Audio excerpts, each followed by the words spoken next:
Hi everyone, my name is Varun Choudhry, and I live in India with my family and parents. And I First of all, thank you, Nikita, for giving me such a opportunity to share my knowledge with everyone around the world. And it's been a great honor for me that ever since I'm learning, since whatever been I've been learning since past 7 years in this industry, it's now an opportunity for me to share with the new upcoming talent, new upcoming minds. They're going to emerge in this industry and and make a big name for themselves through their skills and their bright future.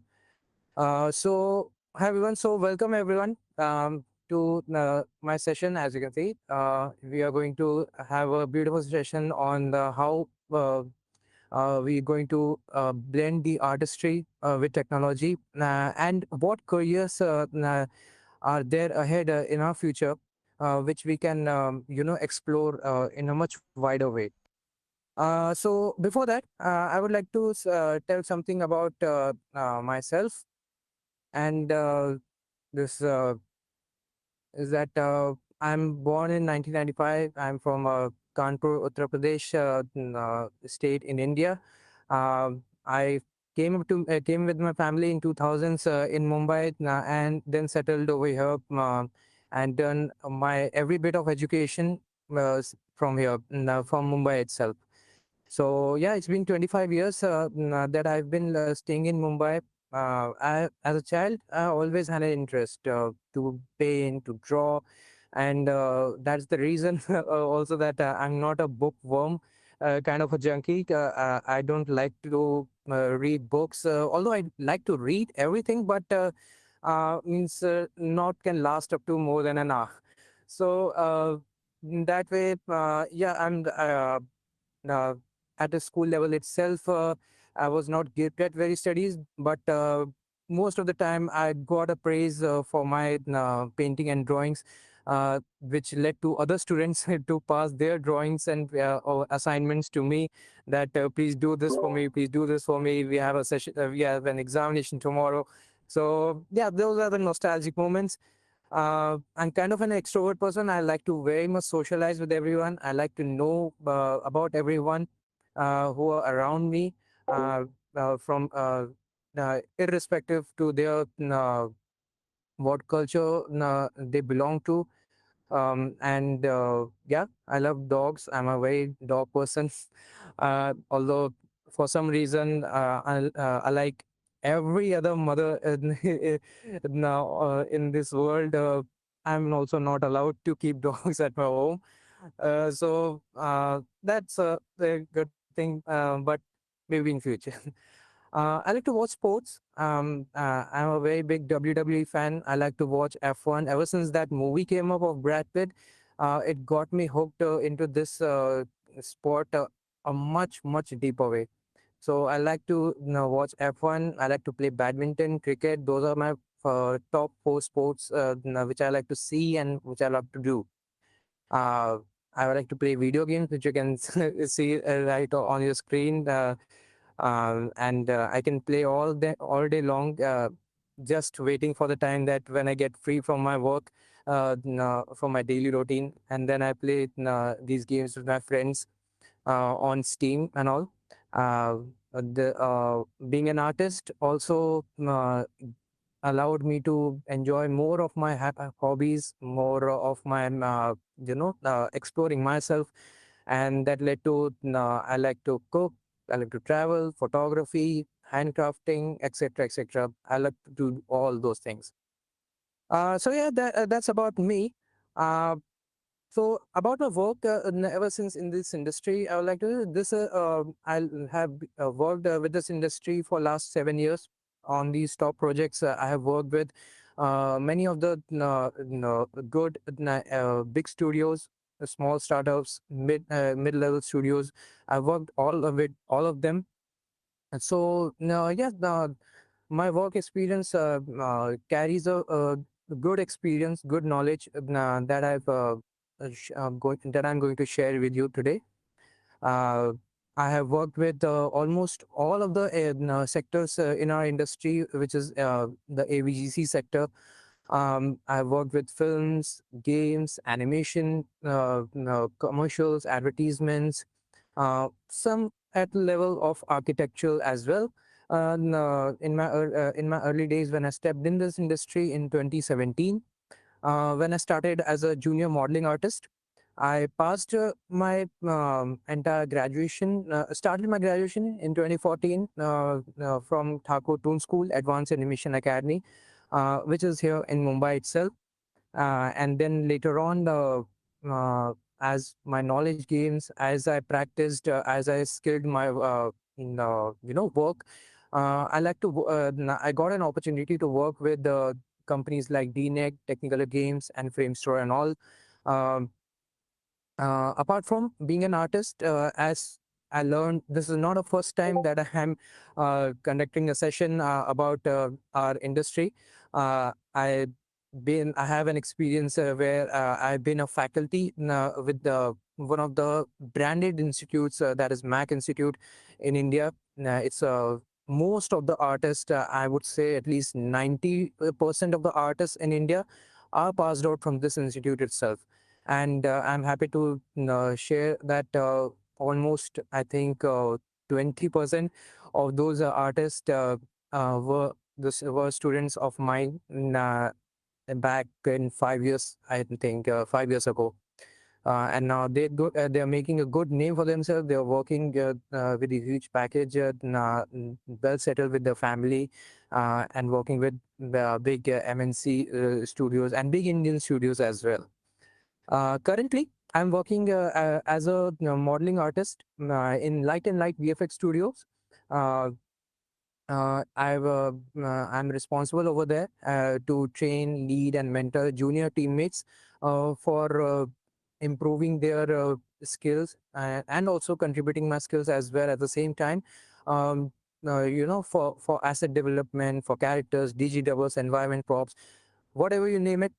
No, I can I'm able to do it no, with full no, dedication and focus. So yeah, that was about me. Uh, I would like to start today's session with some visual effects. As mentioned in today's event in this session, it's about how I share my knowledge across various industries, various sectors in the industry, especially for those who just about to start in this industry, who are aspiring to come in this industry to learn more about what kind of things are going to shape up to the final output. So let's start with the visual effects. That how visual effects in our industry are have been done from the scratch level to the till the end of the delivery, to the final screening. What kind of pipeline do we follow up across all those different sectors, and how are we supposed to know that when the problem occurs, and when we have to step in, and when we have to um, go across the linear way, how we used to go in a production pipeline, and how we you know uh, just solve those problems at the same time. So the a particular VFX production pipeline goes through this boring chart. I know this is a boring chart, but later on I have a simpler one as well. No, but to the new upcoming artist, this is required to know that how a production pipeline works. So this production pipeline starts with a basic idea. If, for example, you also as a director, an aspiring director to direct a movie, or to produce a movie or advertisement, or anything, uh, the first thing comes always with an ideation. Ideation is the top-notch thing.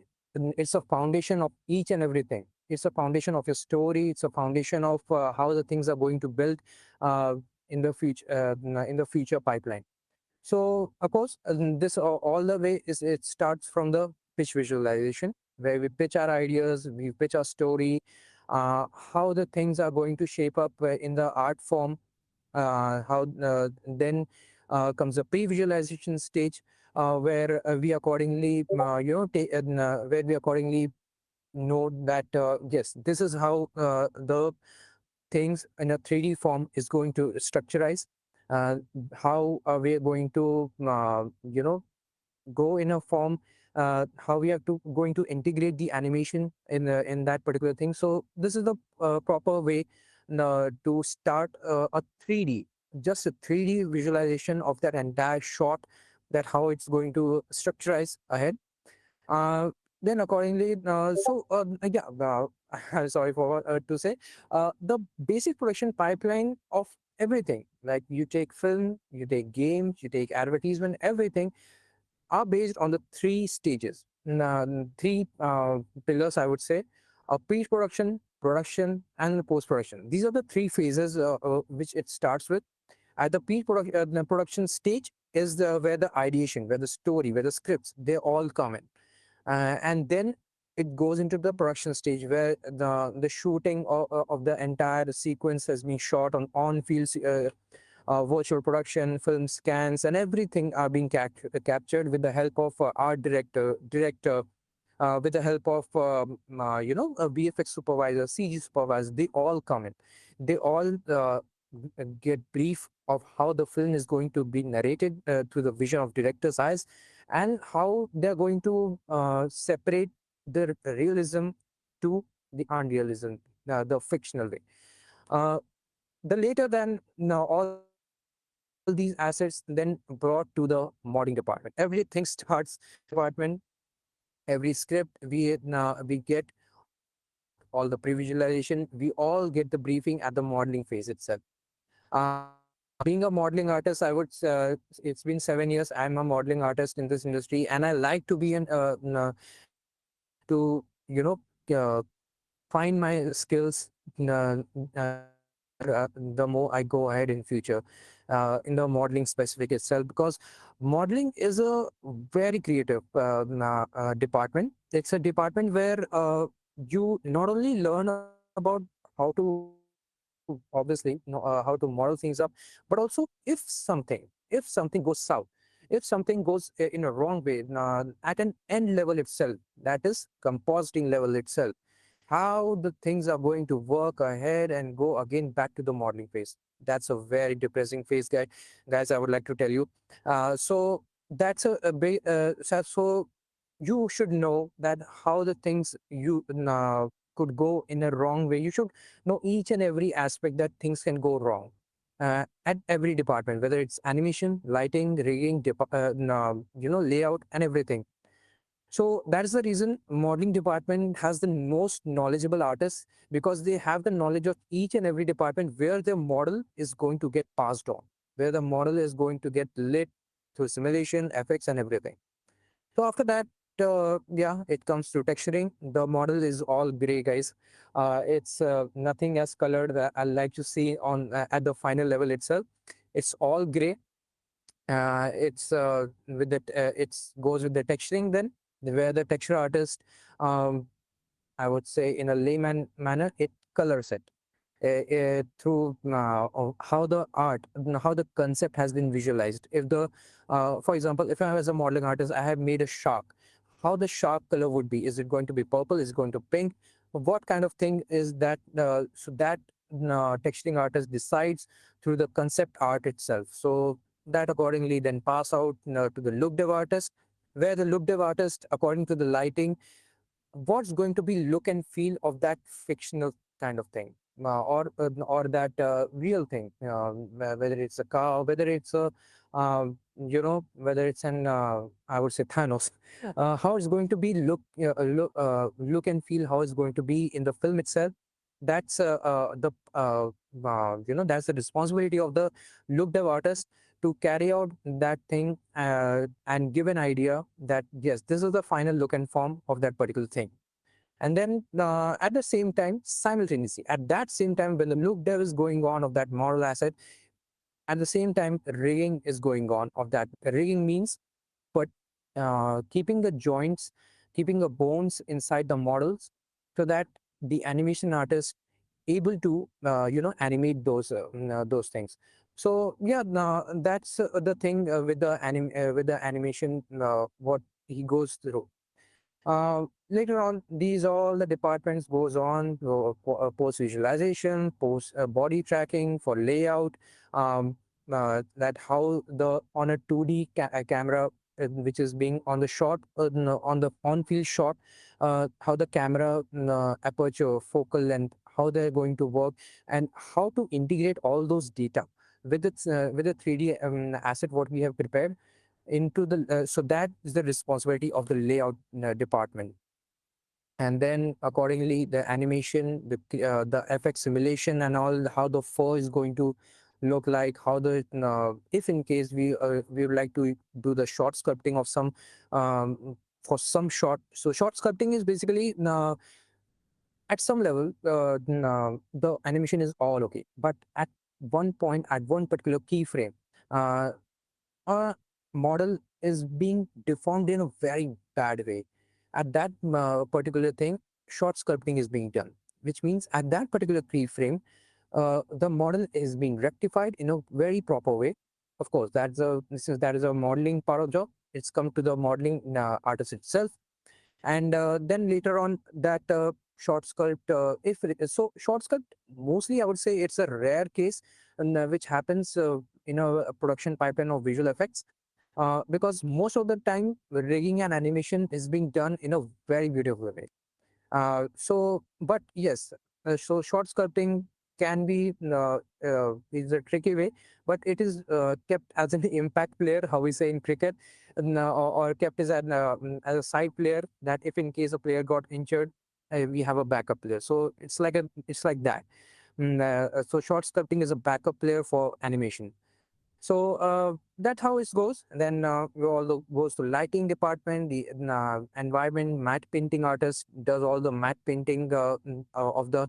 Uh, if in case I have to show a very heavy rainfall, cloudy weather, but I have shot the entire shot in the summer season itself. How is it possible?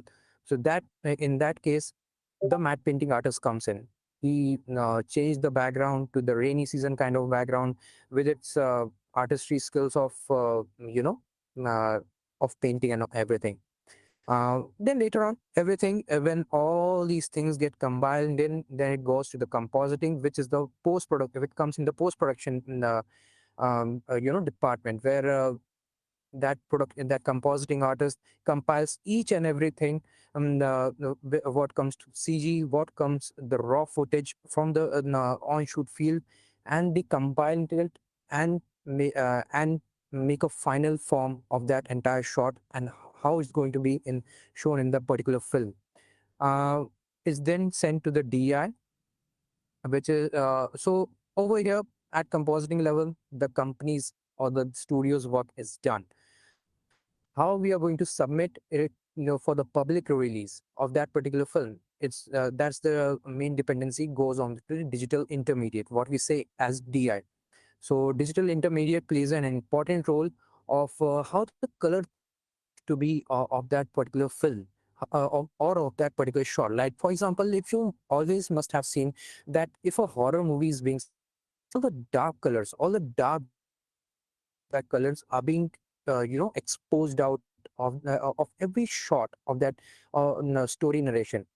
So how the shot is going to narrate the story, that entirely comes with the digital intermediate artist. Don't get confused with the color correction artist, guys. Color correction in the compositing only does a color correction of that particular shot, but the digital intermediate does the enhancement of the color correction over all the film, over the particular for example, a car is being in a very rash way moving on the road. uh, Color correcting that particular only of the car itself, not color correcting the entire shot, of the entire background, that road, building and everything, just of the car. That comes in the role of digital intermediate now, who plays an important role. Once the digital intermediate's work is being finalized with the director itself of the film, Then it comes to the final screening of the film, which you see on the theater screen. Uh, Sorry, guys. Due to time constraint, I won't be able to take the question on the Q&As right now. But last 15 minutes, I'm giving for you guys whatever queries you have with any kind of thing, anything in your mind, or going to, or regarding to this session, you can ask me after that. Okay, so this was a VFX production pipeline, and this is the most simpler way which I could brought you guys. You can see now a concept art is being started, and then the pre-visualization of how the shot being is going to narrate in this way in a gray form, and then later on a motion capture is being done, which I will later tell you guys what is motion capture. Then later on, this is how the entire CG department works. So there's a difference between a CG, that is computer graphic imagery department, under which all these department plays role: modeling, texturing, rigging, animation, lighting, rendering, everything, even effects as well. So now that later goes passed on to the CG department, and then later on, it comes to the post production department where the environments bring in, matte paintings bring in, how the animation is brought in, and how the color correction being done to the final grading and final output as well. So this was a final the easier and most the interesting, colorful way to represent a VFX production pipeline that I can come up with. Moving ahead uh, with the 3D animation. So 3D animation is a different field itself, guys. 3D animation uh, is a different sector where ideas are brought in a from every scratch of the artist's skill. Whether it is modeling, whether it is concept art, each and everything are brought from the scratch. Everything are fictional. Everything is in the mind now of a storyboard artist or of the director, that yes, this particular thing has to be shown in this way, and that's how 3D animation is being done in the production pipeline of it itself. So recently, this is Mahapta Narsima, uh, which boosted the animation industry in India in a in a very big way. You should see this, guys. It's on Netflix, and it's on a Hindu epic tale. Spoiler, I won't say about this movie, but you should watch it on Netflix, and you will be thrilled, and you will be deeply spiritualized towards God. That I can definitely say, guys. So a 3D animation production pipeline is almost similar to the VFX pipeline. You can see over here that an idea has been generated, a story has been built up in mind, and then later on story creation, script writing, storyboarding, animatics. What is animatics? And then animatics is uh, in a very rough way how the animation is going to be narrated in a very quirky manner, means in a very toony or very funny manner that can express or exaggerate animation, the expression of that particular short narration in a very beautiful way that catches and appeals the eyes of everyone. That is how animatics works. I won't go in detail manner because it will take all day. I would take all day long to speak about it. But yeah, animatics is somewhat means in this way. Then comes the layout, modeling, texturing, rigging, animation, everything. Then goes into VFX in 3D. VFX in 3D over here, guys, means uh, the special effects simulate, how we simulate that in 3D. Like how you, I hope you have seen Disney's Moana. You and if you're not, you should see it, guys. That one particular shot where the introduction of Moana begins, where the sea wave comes in a very different characteristics, and dresses up Moana through its watery simulation way, each and every pearls and everything. It dresses that Moana childish character. You should see this. You should see that, guys. It's a very fun-loving movie, guys. Then later on, it goes with the lighting, rendering, and each and everything, and that's how the shot is being finalized for compositing. 2D VFX like motion graphics and all comes in play, um, uh, and some color correction has been done, and then how, and that's how the animation movie is being later on forwarded to DI and to the final film screening. Then it comes to gaming, guys. Gaming, I is the most, I think, 90% who how many 34 people have joined. I can guarantee that almost I would say 28 to 30 people have an core interest to go to come into this industry. So this is for you guys. This is an upcoming game made in India. This is the some of the cinematics. Oh, cool, Valentina. That's good to hear. So now this is one of the Age of Bharat. This is a new game which is made in India. This is the some of the cinematic shots of that in-game footage, which you can see on your screen. So talking about gaming industry, it's a very much booming industry. People somehow, I don't know why, but people somehow, they, I would say, they think it is as a very low type of industry because they think it's a game. What's so interesting about it? We have to click and then we have to see that what's going to happen on the other side of this, of this other side of the story.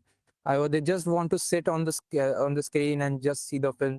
So although statistically it is wrong, it's not true to it's at some way gaming industry around the globe is much bigger than combined VFX, animation, advertisement. Combine these three and still they cannot reach the global worldwide level of the gaming.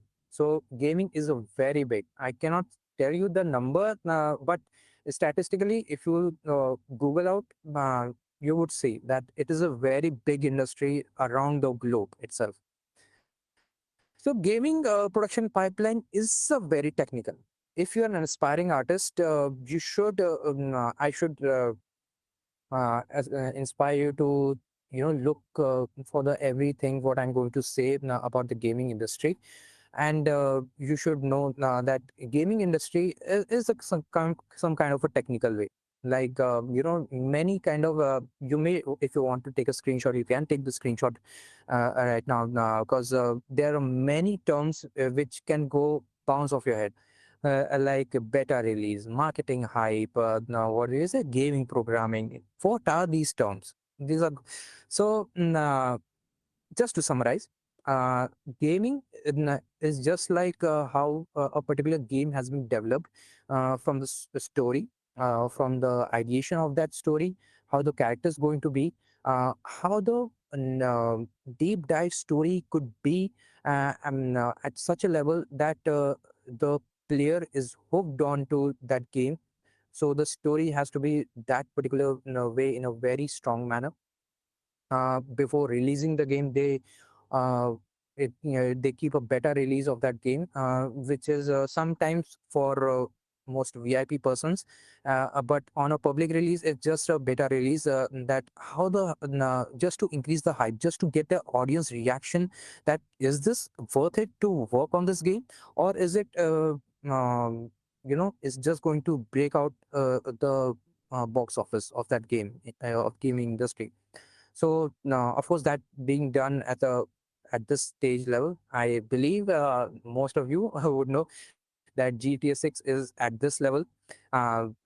It's hyping way across. Most of the people now are just living their life and just hoping not to be dead until next year, because just to want to play it now. Yeah, it is very technical, Valentina. It is a very technical aspect because most of the time a coding level that when you click this button, this action happens. When you click this button, this action happens. How they uh, how the in a coding works in that way, it's very technical, and it's that's a different kind of art which very few people have a mastery on. Um, so yeah, this is how the gaming production pipeline works, and then after launch, still that games go for more than a decade, because of their DLC expansion packages and all patches and update everything. So that company still works on those things. The I have worked on Grand Theft Auto trilogy, and another game which is confidential. I cannot name it right now, but those two games I have worked on, and yeah, earlier on even I didn't like that how GTA trilogy was working, but later on due to its patches and how it got solved, um, yeah, at some level I can say it is satisfactory to play. Now comes a different kind of story. Now, this was all the industry which I wanted to show you guys. Now comes this photogrammetry. Most of you didn't heard of it. Most of you just know of it. That what's the process? So this is not an industry. Okay, this is not an industry, although some people look it as a business side that we can have a business of photogrammetry, but this is not an industry, guys. This is a process. Then how photogrammetry relates to how it touches gaming industry, how it touches VFX industry in that way. Okay, uh, this is one of the film which you can see on the screen. It's going to come soon. It's breaking a hype in India at a very next level. I'm too hooked. I'm very hooked to see this film, how it works on. Um, okay, so what is photogrammetry? So photogrammetry is nothing but that technique that captures the data in a high resolution digital photographs in a series of different images from different various angles. Okay. Uh, it may take up to 100 to 1000 number of photographs as a resource to generate a 3D model. Okay. Um, it requires bright light source to capture the details of the data. Um, and then later on, all those photographs are being stitched in a way that we can get the 3D model out of those images, 2D to 3D. That is the integration what I'm trying to convey over here. These are some of the reality capture, mushroom, reality capture wise, it is of Epic Games, reality capture, mushroom, 3D Sapphire, Autodesk Recap Pro, and even Polycam Pro, an application which is available for every Android and iOS users. You can try it once. You should study what goes into photogrammetry, because at some level, when this is the future, guys. What is being passed, what is the present, I have told you this. From now on, this is the future of what I'm starting with you all. So photogrammetry is basically no, you should know the knowledge of because at some point you would encounter this. Okay. uh, why? Because it is used for scanning human body parts, weapons, props, automatives, etc. Okay, so only for these parts of thing photogrammetry is used. Now, Jacob saying something again. Yeah, correct. No, that's a no, and that is used for that trailer. Yeah. Okay. Going up ahead. So this is how the photogrammetry basically works, guys. A dome room has been set up, where its walls, its chambers, being attached with all the DSLR cameras and all. No, no, and then later on, all those datas of that particular character get captured into a real life 3D model. Okay, in the particular software, specialized software, I would say, which I have told you guys. The process then later on goes to this particular 3D models which being generated. Then later on, digi doubles are being generated. I know digi doubles most have got bounced off, but digi doubles is actually like how I can say it. Yeah, uh, in a sense of way of deforming the actor's face in such a way that it is not uh, you know possible in a real way. Okay, like it's being toned off, like how you seen in Deadpool Wolverine, the and the camera gets stuck in the hands, inside the mouth, and plays with that achy weight. So that's where a particular digidouble comes in. It's called digital doubles. Okay, and then a digital double of that particular character or of an actor is being made in a 3D model where once the 3D model is done, it's up to us artists. We can play it anyway. We can rip it off. We can lit it with fire. We can put bullet holes in it. Whatever we want to do, we can do it, but according to the shot requirement. So this is how the photogrammetry basically works. Now comes a different story. I It's called LiDAR. Most of you might don't have heard about it. If some of the artists working in this industry, they might have encountered with this. Uh, so LiDAR basically stands for light detection and ranging. What it is, I know it's got bounced off. So it generates its own energy source to illuminate targets and measure reflective radiation. Through points, it drops the points. It means through the waveform, it drops the points over the, over the particular land or an area of that particular thing, and generates a 3D model out of those points. Not every software calculates the point data and convert it into 3D models. So there are different kind of softwares in this industry of what we use. No, Discover World and yeah, correct. Roblox Rider for organs, yeah, definitely.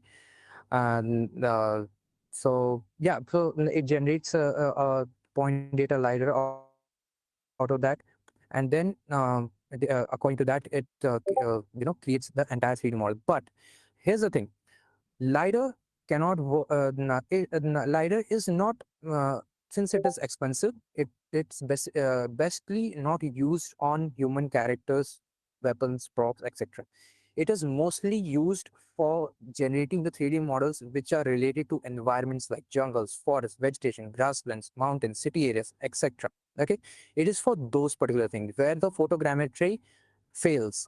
That's when the LiDAR comes in. Okay, so now you must be wondering that some or the other level, photogrammetry and LiDAR are the same. What's the difference between those two?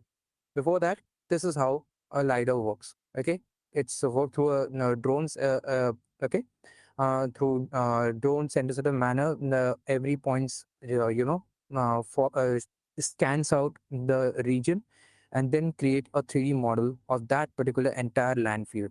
Okay, in that particular scale itself. Okay, guys, it's not going to be that the drone has went and it scanned, and we are getting this small 3D model. It's not like that. So yeah, what's the difference between these two rivals, I would say? So this is the result. This is the difference. So on the left side, you can see this is the result of the photogrammetry, and on the right side, this is the result of our LiDAR. On in some way you can see some breakage is happening, or okay, this is the photogrammetry, because in that breakage cause the light is not able to penetrate. If the light is penetrating, the photo capture the from which medium that photo is being captured, it is not reading that data very in a very fine way. So that's where the LiDAR comes in, and where it reads the I would say about this that if in this scenario, if you're standing under that tree now and a drone scans that entire field above, it will capture you itself. That's how detailed level of LiDAR works. Uh, uh, if you be standing same under this region and a drone captures through the clicks of the camera, you won't be able to capture yourself. But if you're there, you can't run away. You'll capture a LiDAR drone will capture you itself. And no matter how big a tree would it be, even that through that point data, you will also get captured. So that's how, in detailed way, the environment is being created in visual effects and games as well. to get the exact accurate data. So that's the difference. So which one is better, photogrammetry or lidar? So let's make you understand more clearly. So yeah, photogrammetry as we speak, it takes out the 3D model in the way and to eliminated bright lit photographs. However, this is just point data. No source of any image light is required. No source of any camera is required. Just a scan, just to scan of points data. Photogrammetry, however, collects through DSLR cameras, mobile cameras, and drone as well. It can be done through those as well. But for lidars, only drone is possible. That's the reason lidar scanning is much expensive, and people are investing in this lidar business because they get a huge return. So that's why lidar, thinking of it in a business manner, it's good to go, but not photogrammetry. Closer to the camera, higher the details being captured with photogrammetry, but however, with the lidar, higher the number of data points is being projected onto this, onto the that particular region, higher the details has been captured. Okay. Photogrammetry is best for capturing the human head scans of that particular actor, weapons, props, automatives, each and everything. But lidar is specifically is for these jungles, forests, vegetations, grass animals, etc. I can keep going on. Um, Budget, obviously, as I said, budget can vary depending upon what kind of medium you're using, how you're capturing it, and what you are capturing. That depends upon the budget of that particular producer of that particular film, or that is it really needs to be done or not. However, budget for lidar the is this it is expensive because it's being shot through a drone, and what kind of drone you are using, what kind of point data machinery you are using to capture the scans of that particular that depends on the lidar. These are the software differences. Photogrammetry uses these kind of softwares, and lidar uses these kind of different softwares, which can read the light data. However, some in way, even I have also seen that these softwares which are built for lidars can somewhat also read the photogrammetry data as well, but depending what you're capturing. Okay, it's totally depending upon that. Uh, okay. Uh, so yeah, last point I know some it being bounced off with some artists, but uh, just to make you understand, if later on you're going to studying texturing, depend irrespective, gaming, visual effects, anything. Uh, just two terms you will get encounter with. However, those who know what they're working as a texturing artist, they might get the idea of what is normal map and what is vector displacement map. So, just for everyone, for everyone, I would like to summarize these 2 points in this way: that normal map detects the height in a very not I would say low level, but yeah, kind of a medium level. It detects the height, and then accordingly it generates the output onto that particular texture. But vector displacement map, it generates the height in a very high detail manner. So that's the difference between lidar and photogrammetry in this way. Uh, Now comes motion capture. Motion capture, you might have seen, you might have encountered with this, you might have seen YouTube clips over this technique, that how this thing get works on. So motion capture is actually nothing but an industry standard method that is used for capturing the actor's performance, his general movements according to his joints and all, and facial expressions as well, and then converting into the digital data, which helps later on for the animation artist. Um, this data layer, this is used in many different ways now to capture the realism of that particular character itself, who is wearing that bodysuit. Yeah, it requires a bodysuit and a selfie cam helmet. You might, if you have seen Avatar, if you have played God of War, if you have seen, Planet of the Apes, you might have seen uh, you might know what I'm talking about. So there are joints everywhere around that all the bodysuits. There are the reflective markers placed on every joint to track the data of that muscle movements and joint movements of that particular actor who is wearing that and doing the acting at the same time. This collective data sometimes later on pass to 3D animation artists as well, so that he or she can refine their work and bring out the realism of what they are struggling to do, for hours. Uh, this particular method, motion capture, is being used for mainly in VFX and gaming sector. Sometimes in advertisement as well, where the actor plays the role of fictional character, creature, animal, and robot. These four things, which is not really possible for a human being to portray on the screen. So that when motion capture comes in to help the actors acting in a and integrating the quirky animation or the realistic animation at the same time. So this is what motion capture is, guys. So these are the examples which I was talking about. You must have seen these kind of motion capture. If you have seen the VFX or the breakdown of how those particular shots being portrayed on the screen, this is how the things are being done. Now comes the final thing, and that is virtual production. And let me show you.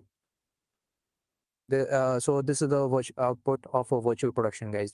This is the recent, I believe after 2020s, this is the new era of production, which is being, which has came up in our industry, in our media and entertainment industry, I would say. So most of you who are not who are going to be in this industry, you might not catch, but as you can see, there's a water just till here, and rest of the data is on the LED walls. I'll tell you guys. So virtual production is actually an emerging technique that allows filmmakers to see what a shot will look like in its final form. If you have seen Lion King, if you have seen the Lion King 2, the Jungle Book, just visit these names in the YouTube and see the VFX breakdown. You will see the virtual production, how it works over there. So yeah, it's built out of a set of LED walls that are programmed through specialized software like Unreal Engine to show a photorealistic 3D world. Mm, uh, has it? Good, good. You sure? Yeah, no, that extra stage. That's a very good thing. Yeah. Yeah. So this is a real-time level art, and the art director and VFX supervisor can decide through this that where from the lighting should come in through color correction, changing of season. Just simply setting on the computer, they would just, you know, change the whole situation of that scene just by sitting on the computer, and on that LED wall they can change the season, they can change the everything, lighting direction and everything of that as particular the as requirement of the shot. So this boost up the production speed. You don't have to go outside of those four walls and shoot under a different. You don't have to wait that when the rainy season comes in, so we can shoot the rainy season shot. So this helps to boost the production speed as well, and finalize the form in some kind of an editing level as well. So it's mostly depicted, used to depict and visualize fictional environments and locations where it seems impossible to do it on shot. Like if you want to shoot with your high expensive budget camera and go on a cliff to shoot that the protagonist or the antagonist is going to jump off that cliff. It is very risky in that way that we cannot afford that kind of risk. Um, so at that time, which virtual production mostly comes in. So with the help of virtual production, we can change the entire scene of that location, and you know create an environment like this. So and create a lighting like this of that particular thing. So sitting on earth, you can just create a Martian environment, and sitting in London, you can create an environment of Japan or Arctic, something like that. So this is the next level future. I know most of the thing got bounced off with you guys, but due to the time constraint, I'm just able to just give you the introduction of these particular fields of interest, which you can go ahead and should have a knowledge of. uh, the one last thing is 3D printing. So 3D printing is also taken care of as a business. This has nothing to do with media entertainment industry, guys. But you should have a knowledge that what is 3D printing. You might have heard of it. So this is what a 3D printing is actually. It is a process of making physical object from a 3D model in a three-dimensional software, and typically layering it down through different kind of materials. What that physical object should be. For example, if I have this pencil, um, maybe just imagining that if I can't afford it, I can make this in in 3D model itself. I can make this pencil, and through that particular machine and through that particular software, I can generate this pencil in a physical form, which I can feel, touch, and break as well.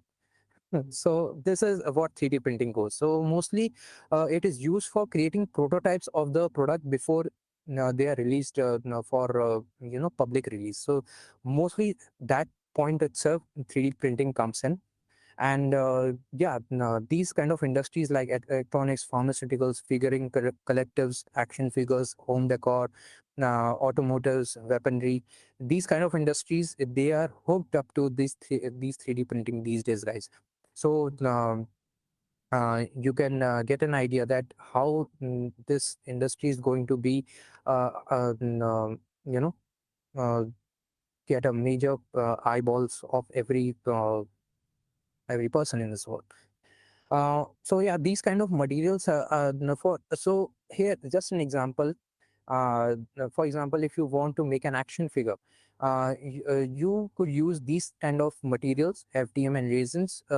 However, FDM are more sturdier than in a plastic form, but they quite lack in the detailing comparing to the resin. So yeah, depending upon what it is, and then accordingly the particular price also rise up of that particular thing.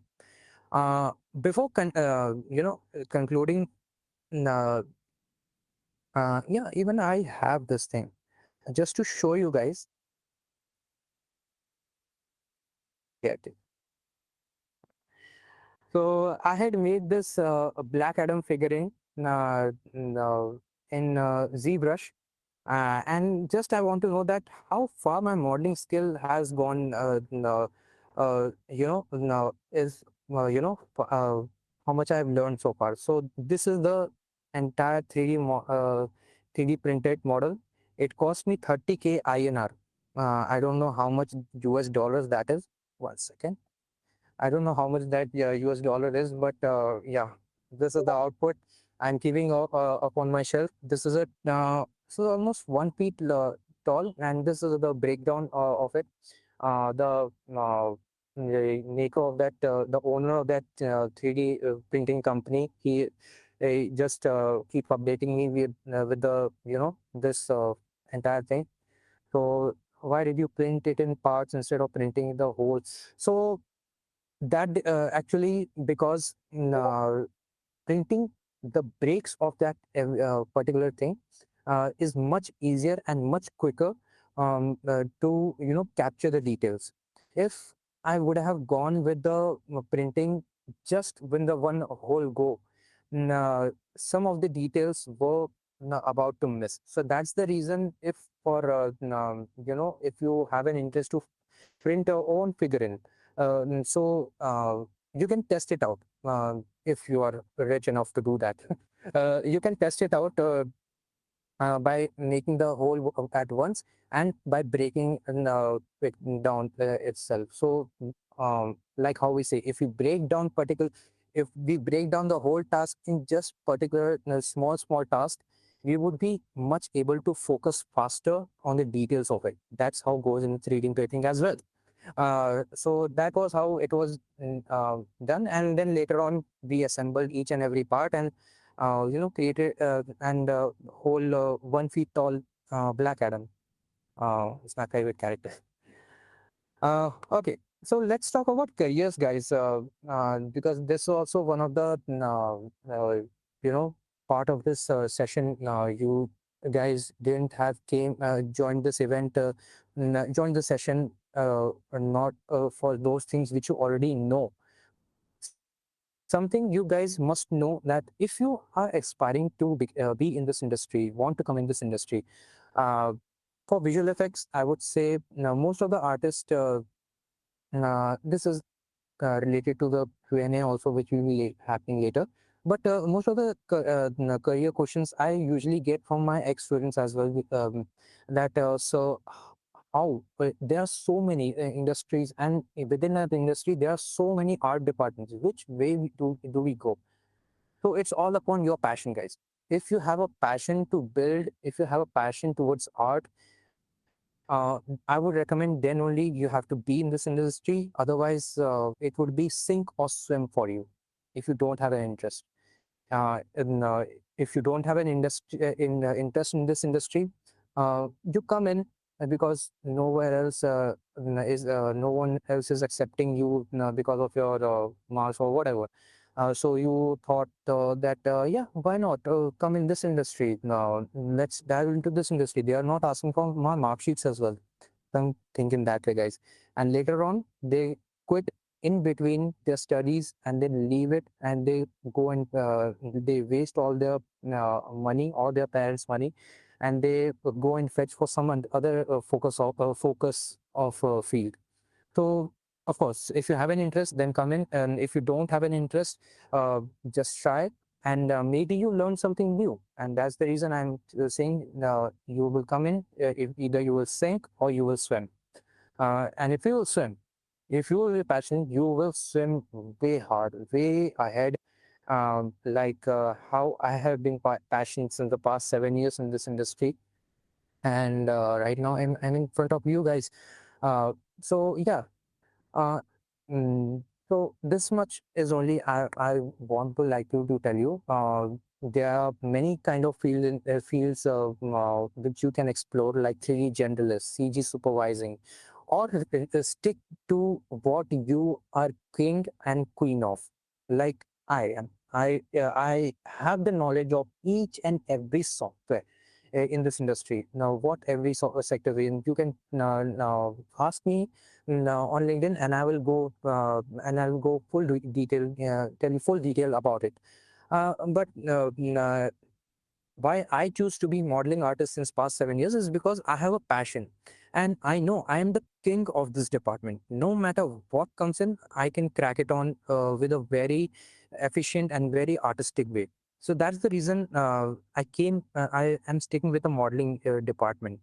However, if I have gone towards 3D generalist, there is an future that at some point, if I do good, I'll become a CG supervisor or a VFX supervisor and get an opportunity to go on shoot and see what the actors are doing, and show my uh, you know uh, show my express my contributing by contributing my skills.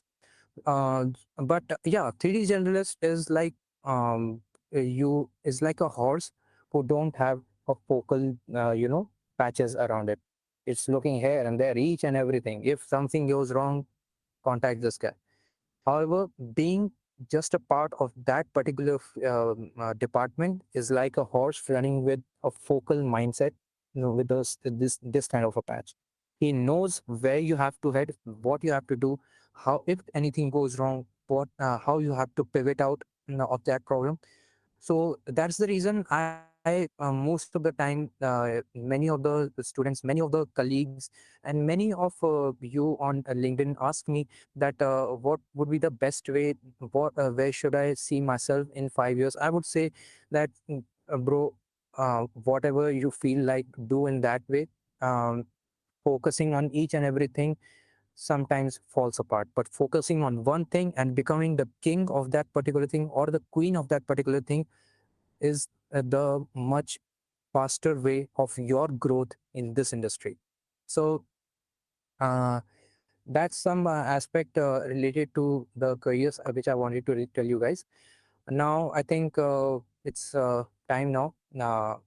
I would tell it to you guys, what question and answers do you have about me, and what you get related to this session or related to your careers. What do you have in mind? Um, and I can answer you guys.